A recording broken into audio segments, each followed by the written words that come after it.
So today we're going to talk about early detection of silent liver cirrhosis. Now, here's the problem with cirrhosis, which is basically scar tissue of the liver. There is really no symptoms initially for decades until the later stages. So you don't really always know that you have cirrhosis. However, there is one symptom that most people do experience, and that would be feeling sluggish and tired. But that could be coming from a lot of different things, so you might not recognize it. So the two categories of cirrhosis are compensated cirrhosis, where the body's compensating, so really there's no symptoms in this phase. And then over time, you develop what's called decompensated cirrhosis, where you start experiencing all these other symptoms. So these are some of the symptoms that you experience when you have cirrhosis. One is spider angioma, which is something on your skin. You have this little red dot with these little red, like spider webs coming out from it. Xanthomas, which are little cholesterol spots. Sometimes you see them around the eyelids. They're yellow because the liver is not functioning correctly. Jaundice, where your whites of your eyes become yellow and also your skin starts to become yellow. That's liver damage. Thinner skin, because you can't make collagen anymore, so you get this paper-like skin on the back of your hand, and you can see it pretty much all over. And then you have something called ascites, which is a fluid-filled sac around your midsection. It might look like it's a fat gut, but it's really fluid that's leaking out from the liver, creating like a pot belly. Next one, gynecomastia, which is basically breast tissue. Club fingernails, okay? So they're like a little square, little clubbed shape. Edema in the lower leg. You see this very, very often with liver damage, and you press your finger in the lower calf or the lower part of the leg and you leave a little dent.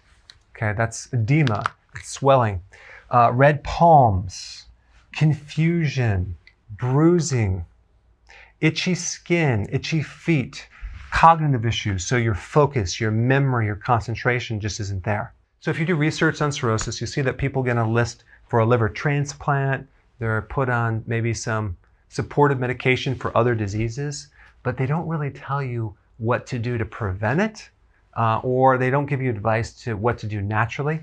But there's a lot of confusion on this, okay, that I want to sort out right now, because they'll say that cirrhosis is associated with non-alcoholic fatty liver disease, and non-alcoholic fatty liver disease is associated with diabetes and metabolic syndrome and obesity. And so you just need to lose weight and manage your diabetes symptoms. But they don't really sort out cause and effect and what comes first, second, and third. Well, I'm just going to explain right now very simply. It all starts with something called insulin resistance, okay? And that's created from alcohol, or if you're doing a non-alcoholic fatty liver disease, it could be created from junk food, a high carbohydrate diet, sugar, frequent eating, drugs, legally or illegally, or even a virus could actually trigger insulin resistance, okay? When you have insulin resistance, you also have high levels of insulin, okay? Then you're going to get inflammation. So this condition creates a lot of inflammation. The inflammation will also make the insulin resistance worse. Then comes the fatty liver. 65 million Americans have a fatty liver. That's incredible. That's a large percentage. So then after fatty liver, you get scar tissue that replaces the normal liver cell, and that's called cirrhosis. So you get the scar tissue. So you have a combination of a fatty liver, an inflamed liver, that then becomes filled with scar tissue, and you lose function. So in summary, insulin resistance causes the liver to be fatty, okay? Insulin resistance is basically what causes diabetes, okay? In diabetes, you're always going to see insulin resistance type 2 diabetes I'm talking about. That's the trigger of it, because it goes from insulin resistance creates high insulin over a long period of time. Then what happens, you get a burnout effect where the pancreas can't keep up, and then the blood sugar starts going high. That's called prediabetes, and then it goes higher, and then it's a full-blown diabetes type 2.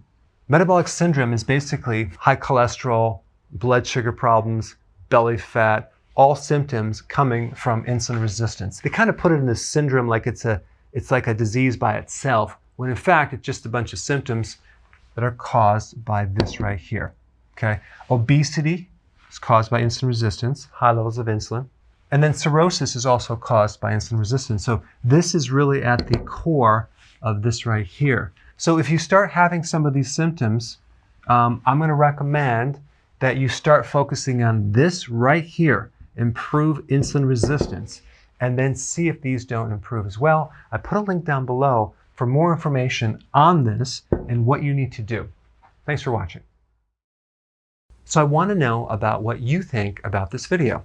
So please comment below and tell me what you think.